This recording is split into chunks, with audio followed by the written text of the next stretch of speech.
क्या आपको कुछ वाक़या याद आता है कुरान से या कोई ट्रेट याद आता है? सब्रुन जमील, एक्सीलेंट। रिजिलियंस, रिजिलियंस ये बहुत बड़ा ट्रेट है, राइट? मेन स्पेशली, वुमेन में भी है, बहुत रिजिलियंस है, लेकिन मेन में ज़्यादा है, मेन में ज़्यादा है, साइंटिफिकली स्पीकिंग भी। रिजिलियंस होता क्या है? सबर, सबर को रिजिलियंस कहते हैं इंग्लिश में। सबर क्या है, रेजिलियंस क्या है? डेफिनेशन कौन बताएगा? एक होता है वेट करना, सबर और सफर में फर्क है ना। सफर इज जस्ट वेटिंग, लेकिन सबर क्या है? टू टाई समथिंग, किसी चीज को बांध देना, किसी चीज को रोक देना, या स्टैंडिंग वंस ग्राउंड, उस जगह खड़े रहना, इसको सबर कहते हैं, ठीक है। तो इसी से साबित हो जाता है कि सबर सिर्फ वेटिंग का नाम नहीं है, बल्कि रेजिलियंस और सबर ये एक ब्रॉडर कॉन्सेप्ट है, जिसका मतलब ये होता है कि नो मैटर व्हाट, क्या भी चल रहा है, बस वहां जम कर खड़े रहना। जैसे एक दरख्त है, एक दरख्त की अगर जड़ बहुत मजबूत है तो तूफान आएगा, बारिश आएगी, खजा आएगी, मैक्सिमम उसका क्या हो जाएगा? पत्ते झड़ जाएंगे। खजा आएगी तो पत्ते झड़ जाएंगे, ठीक है। कभी फ्रूट लगेगा, कभी फ्रूट नहीं होगा। तूफान आएगा तो मैक्सिमम क्या हो जाएगा? कोई 2-3 टहनियां गिर जाएंगी, लेकिन वो अपनी जगह से हिलेगा? अपनी जगह से नहीं हिलेगा, ठीक है। तो ये अल्लाह के नबी ने इनफैक्ट मोमिन की मिसाल खजूर के दरख्त से भी दी है, पता आपको? नबी ने खजूर के दरख्त से मोमिन की मिसाल दी है। क्यों? सोचें, क्या क्या बताया उसने नबी ने? खजूर के दरख्त से क्यों मिसाल है मोमिन की?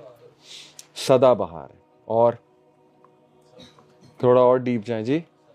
जी सख्त है, ठीक है, और बहुत कम पानी चाहिए आपको। तो खजूर डेजर्ट, डेजर्ट में जो दरख्त इतना हरा भरा है, हर मौसम में हरा भरा है। फिर खजूर का दरख्त हर तरह से यूजफुल है, उसके पत्तों के अलग यूजेस हैं, उसकी टहनी के अलग यूजेस हैं। खजूर हर फॉर्म में यूजफुल है, हर फॉर्म में। वो आपने देखी है ना, जब वो येलो होती है, ऑरेंज सी होती है, तब भी यूजफुल है, जब कच्ची है तब भी यूजफुल है, पक गई तब भी यूजफुल है, गुठली के अलग यूजेस हैं, वगैरह वगैरह। तो नबी सल्लल्लाहु अलैहि वसल्लम ने खजूर के दरख्त से मिसाल दी है मोमिन की। और वन ऑफ द रीजंस ये भी है कि वो बड़े कम पानी से ग्रो करता है। यानी जो सही रेजिलियंट बंदा है, वो नो मैटर हालात क्या हैं, वो बढ़ता रहता है, ग्रो करता रहता है। हाँ, इसका मतलब नहीं उसे दुख नहीं आता, या उसे वो गम में नहीं जाता है, या वो थोड़ा बहुत हिलता नहीं है, शेक नहीं होता है। हज़रत याकूब देखे नबी थे, रोते रहे, और उनको कितनी ज़्यादा डिप्रेशन कह लें या सैडनेस कह लें, लेकिन वो हिले नहीं। हिलने से क्या मुराद है? हिलने से मुराद है कि अकीदा ही बंदे का जो है ना वो डामाडोल हो जाए, अकीदा ही डामाडोल हो जाए। यानी बंदा जो है वो, जैसे अल्लाह कहते हैं ना कि लोगों में से कुछ ऐसे हैं जो अल्लाह की इबादत किनारे पे करते हैं। सूरह हज की आया ना कि जब तक अच्छाई आ रही है तब तक खड़े हुए हैं, तब तक खुश हैं। जैसे ही अल्लाह ने कोई आजमाइश ले ली, कोई उनकी मर्जी के खिलाफ चीज़ हो गई, तो क्या करते हैं? They turn back on their face. और फिर क्या है कि वो दे लूज द दुनिया एंड द आखरा, वो दुनिया आखरा दोनों को लूज कर देते हैं, ठीक है। तो देखिए, जब भी ये टॉपिक आए तो आप कुरान से, सबसे पहले कुरान में सोचें कि अल्लाह ताला ने रजुल की क्या बात की है। एक और बात है, ये इसी आय में जो मैंने शुरू में आपको सुनाई, मिनल मुमिनीना रिजालुन सदकू मा अहदुल्लाह अलैह। रजुल जो है, ट्रू मैन, वो वादा पूरा करता है, अपनी अमानत को फुलफिल करता है। इनफैक्ट अल हसन अल बसरी का ये कोट है कि true man is not the one जिसकी दाढ़ी है या जो मस्कुलर है बहुत ज़्यादा, बल्कि ट्रू मैन वो है जो वादों को पूरा करता है, अमानत अपनी निभाता है। ये बहुत बड़ी बात है, अगर आप इस पे सोचें, इसमें भी बहुत डेप्थ है, ठीक है। तो वही बात होगी कवियुन अमीन। चले, ये हमने कुछ कुरान मजीद से रहनुमाई ली, जज़ाकल्लाह खैर, कि रेजिलियंस होती है रजुल में। और रेजिलियंस जो है, इसका मतलब ये नहीं है कि दुख ना हो या गम ना हो या बस मुस्कुराते ही रहे हर हालात में, नहीं। रेजिलियंस होता है कि दुख के बावजूद, गमों के बावजूद, अप डाउन होने के बावजूद वो जमा रहता है, जमा रहता है, ठीक है। वहां से जड़ नहीं उखड़ जाती उसकी। और आज सबसे ज्यादा हम सब में डिटर्मिनेशन की कमी है। क्या ख्याल है? हमारी नस्ल का सबसे बड़ा मसला डिटर्मिनेशन की कमी है, क्योंकि गुनाहों से बचने में डिटर्मिनेशन का बहुत रोल है, विल पावर, रेजिलियंस का बहुत रोल है। डॉक्टर हमाद लखवी हमारे टीचर हैं, आपने नाम सुना होगा, पंजाब यूनिवर्सिटी के डीन हैं। अभी मेरे साथ पॉडकास्ट था उनका, उन्होंने एक वाकया सुनाया। कहते कि मैंने अपने एक स्टूडेंट को उर्दू बाज़ार भेजा। तो उर्दू बाज़ार लाहौर में बड़ा मशहूर बाज़ार है, किताबों का आप लोगों को पता होगा। तो कहते मैंने उससे कहा कि मेट्रो ट्रेन जाती है बिल्कुल यूनिवर्सिटी के बाहर, सीधा उर्दू बाज़ार उतारेगी। लेकिन खैर उसने कहा कि मैं गाड़ी में जाऊंगा, और फिर इनफ धूप थी, गर्मी थी, उसने कंफर्ट चूज़ किया। तो कहते 3 घंटे बाद आ गया। तो मैंने कहा भाई क्या हुआ, किताब क्यों नहीं लेकर आए? तो कहता उर्दू बाज़ार नहीं मिला। तो कहते मैं बड़ा हैरान हूँ, उर्दू बाज़ार कोई बंदा है इधर उधर हो गया है, उर्दू बाज़ार तो वही है, लोकेशन लगा लेते। उसने कहा लोकेशन लगाई थी, समझ नहीं आई। तो कहते मैंने कहा किसी से उतर के पूछ लेते। कहता बस मेरा दिल नहीं किया। तो गिव अप करके 3 घंटे बाद वापस आ गया। तो this sums up our generation कि हम गिव अप बहुत जल्दी कर देते हैं, ठीक है ना, छोटी छोटी बातों पे गिव अप कर देते हैं। और शायद इसकी वजह ये है कि हमें पता नहीं किसी ने ये घोल के पिला दिया कि दुनिया जो है ना वो बस हैप्पीनेस की जगह है, बस यहाँ पे खुशियाँ ही खुशियाँ होनी चाहिए और यहाँ पे इंजॉयमेंट ही होनी चाहिए। अब इस चीज़ ने, खुशी की गलत डेफिनेशन ने हमें इतना हिट किया है कि लोग जो है ना वो ये समझते हैं कि नमाज और कुरान से ना मुझे एब्सोल्यूट हैप्पीनेस ही मिलनी चाहिए बस, और जब नहीं मिलती तो छोड़ देते हैं।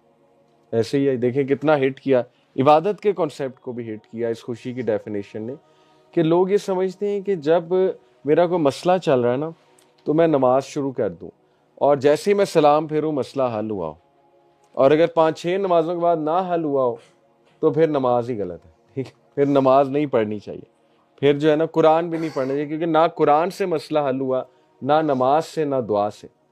तो अल्लाह माफ़ करे अगर ये चीज़ थी तो फिर नबियों को तो अल्लाह माफ़ करे नमाज नहीं पढ़नी चाहिए।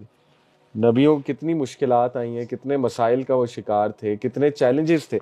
तो नमाज का अपना एक रोल है स्पिरिचुअल स्ट्रेंथ में और इमोशनल स्ट्रेंथ में, लेकिन ये कहीं नहीं है कि सलाम फेरोगे तो मसला हल हुआ होगा, ये कहीं नहीं है कि गुर्बत गायब हो जाएगी कुरान पढ़ना शुरू करोगे। अल्लाह इस बात पर कादिर है, दे भी दे, मसला हल भी कर दे। लेकिन बात वही है कि रॉन्ग कॉन्सेप्ट्स, ठीक है ना, हमने रॉन्ग कॉन्सेप्ट्स अडॉप्ट किए हैं, शायद इसलिए डिटर्मिनेशन की अब कमी हो गई है और पेन किलर्स का दौर है। हर बंदा पेन किल करना चाहता है, ठीक है, पेन वो बॉडीली पेन नहीं बात कर रहा, यानी एवरी बैड एक्सपीरियंस जो है ना हम उसको किल करना चाहते हैं, जबकि उनसे लर्न करना चाहिए, किल नहीं करना चाहिए, लर्न करना चाहिए। और हम बस निकलना चाहते हैं, फौरन निकलना चाहते हैं, किसी मसले में फौरन निकलना चाहते हैं। कुछ मसाइल सिखा रहे होते हैं, मैं ये नहीं कह रहा मसाइल को इनवाइट करें या अल्लाह माफ़ करे मुश्किलात मांगे, नहीं, अल्लाह के नबी ने आसानी मांगी है, हमने भी आसानी मांगनी। लेकिन अगर कुछ आ गया है तो stand your ground, right, determination show करें, थोड़ा सा सीखें कि अब आ गया तो मैंने करना क्या है। तो यही रेजिलियंस है, यही रेजिलियंस है कि वो थोड़ा बहुत शुरू में हिलते हैं, जैसे एक दरख्त है, मे बी उसके पत्ते झड़ जाते हैं, एक आधी को टहनी टूट जाएगी, ठीक है ना, लेकिन वो वहां स्टैंड करता है और उसके बाद दोबारा ग्रो करता है, उसके बाद दोबारा उसका फल उगता है, ठीक है। तो this is the example of a believer रजुलन कामिल। ये एक पूरा सब्जेक्ट है कि एक कंप्लीट मैन क्या है, और 10 से 11 असलाफ ने बताए, मैं आपके सामने रखता हूँ। कुरान वाले तो हमने देखे, उसी से एक्चुअली उसी से अखज़ शुदा है, तो वो मैं अब आपके सामने रखता हूँ। 11 औसाफ है इनफैक्ट, रजुलन कामिल who is a complete man. तो उसमें सबसे पहली जो चीज़ उन्होंने जो है वो बताई वो है मुरुआ, स्ट्रेंथ ऑफ कैरेक्टर, ठीक है। द सलफ एक्सप्लेन्ड मुरुआ एज नंबर 1। अब स्ट्रेंथ ऑफ कैरेक्टर क्या है कि एक अच्छा किरदार, एक स्ट्रॉन्ग किरदार, उसमें क्या क्या आता है। Number 1, doesn't bag for attention, कि वो अटेंशन को बैग नहीं करता है, ठीक है, यानी उसमें गीरा होती है, उसमें ऑनर होता है। और आज आप देख लें कि हम सब की बहुत बड़ी वीकनेस की वजह है कि वी बैग फॉर अटेंशन। और ये मैं समझता हूँ कि कोई इतना बड़ा ऐब नहीं है, मुख्तलिफ पर्सनैलिटीज़ होती हैं, कुछ पर्सनैलिटीज़ में ये ज़्यादा होता है, लेकिन हम यह बात कर रहे हैं कि we have to chase these benchmark attribute. हर चीज़ लर्न की जा सकती है, आपको पता है ना ये चीज़। साइकोलॉजी में ये स्कूल ऑफ थॉट है, बिहेवियरल स्कूल ऑफ थॉट, जिसका लुबे लुबाब और निचोड़ ये है कि हर क्वालिटी अपने अंदर लाई जा सकती है लर्न करके। देखिए, कुछ क्वालिटीज़ खुदादाद हैं, सलाहियात, और कुछ लर्न की जाती हैं, ठीक है, और बिल्कुल लर्न की जा सकती हैं, और बल्कि जो लर्न करेगा उसको ज़्यादा सवाब होगा। क्यों? देखें, एक बंदा, उसको नेचुरली गुस्सा नहीं आता, उसका मिजाज ही बहुत धीमा है कि उसके माँ बाप का धीमा है, उनके आबा अजदाद का धीमा था। कुछ लोग होते हैं ना बहुत धीमे होते हैं, तो शायद उन्हें इतना सवाब नहीं मिलेगा गुस्सा कंट्रोल करने का। गुस्सा कंट्रोल करने का सवाब ज्यादा उसे मिलेगा जिसने लर्न किया है गुस्सा कंट्रोल करना। और अगर लर्न ना हो सकता तो फिर गुस्से की सजा क्यों है, समझ रहे? तो हर चीज लर्न भी की जा सकती है, ठीक है। जहानत लर्न की जा सकती है, इमोशनल इंटेलिजेंस लर्न की जा सकती है। तो ये एट्रीब्यूट्स लर्न किए जा सकते हैं कैसे? ऐसे लोगों में बैठ के, ठीक है, ऐसे लोगों को रोल मॉडल बना के, इन चीज़ों को प्रैक्टिस करके, अल्लाह से दुआ करके। तो ये पूरा एक सब्जेक्ट है, मॉडलिंग कहते हैं इसको, बिहेवियर को मॉडल करना मॉडलिंग कहते हैं। अच्छा, तो पहली चीज़ है कि he doesn't beg for attention. Number 2, he doesn't do cheap things, यानी ऐसी फजूल चीज़ें, cheap things to gain attention, वो उसकी वीकनेस ऑफ कैरेक्टर है। Number 3, he doesn't compromise honour for likes and trends. ये मैं मॉडर्न दौर के मुताबिक बता रहा हूँ, इंटरप्रेट करके, कि यानी ऑनर अपने सेक्रीफाइस करना for likes and trend. Number 4, holds himself to a higher standard even when no one is watching. जैसे एक चाइनीज प्रोवर्ब है कि reputation is what you are in front of people, character is what you are when you are alone. असल character है जब तुम अकेले हो, ठीक है, वो कैरेक्टर है। बाकी सब रेपुटेशन है, बाकी सब जो है ना परफॉर्मेटिव सेल्फ है। ये दो कॉन्सेप्ट्स हैं साइकोलॉजी के, performative self versus authentic self. Performative self है मास्क पहनना और लोगों के सामने एक्टिंग करना, ठीक है, ये परफॉर्मेटिव है। ऑथेंटिक सेल्फ है अकेले में आप कैसे हैं, ओके, उसमें पता लगेगा। घर वालों के साथ कैसे हैं, वो ऑथेंटिक सेल्फ है। नबी सल्लल्लाहु अलैहि वसल्लम ने फरमाया कि मैं तुम सबसे ज्यादा घर वालों से अच्छा हूं, और तुम में से सबसे अच्छा कौन है? जो अपने घर वालों के साथ अच्छा है, क्योंकि ऑथेंटिक सेल्फ वहां निकलती। बाकी सब परफॉर्मेटिव है, बॉस के सामने, दोस्त के सामने हर कोई अच्छा होता है, हर एक में टॉलरेंस होती है, ठीक है ना, हर कोई प्यार से बात करता है दूसरे से। लेकिन घर वालों के साथ कैसा है? That is true character. तो ये पहला स्ट्रेंथ हमें पता लगी, जिसको हम कहेंगे मरुआ, यानी कि स्ट्रेंथ ऑफ कैरेक्टर, जिसमें doesn't beg for attention, doesn't do cheap things, compromise नहीं करता अपने ऑनर को फॉर चीप थिंग्स। और नंबर 4, हायर स्टैंडर्ड को अडॉप्ट करता है इवन जब अकेला है, तब भी उसका हायर स्टैंडर्ड रहता है, कैरेक्टर रहता है, ठीक है, पहली चीज। दूसरी चीज अल हिकमा, विजडम, बहुत बड़ी चीज है, बहुत बड़ी चीज। आपको पता है लुकमान सलाम के बारे में अल्लाह ने कहा कि वलकद आतैना लुकमान अल हिकमत अनिश्कुर लिल्लाह, कि हमने लुकमान को हिकमत दी थी। क्या कहा था? अनिश्कुर लिल्लाह, give thanks to Allah, gratitude.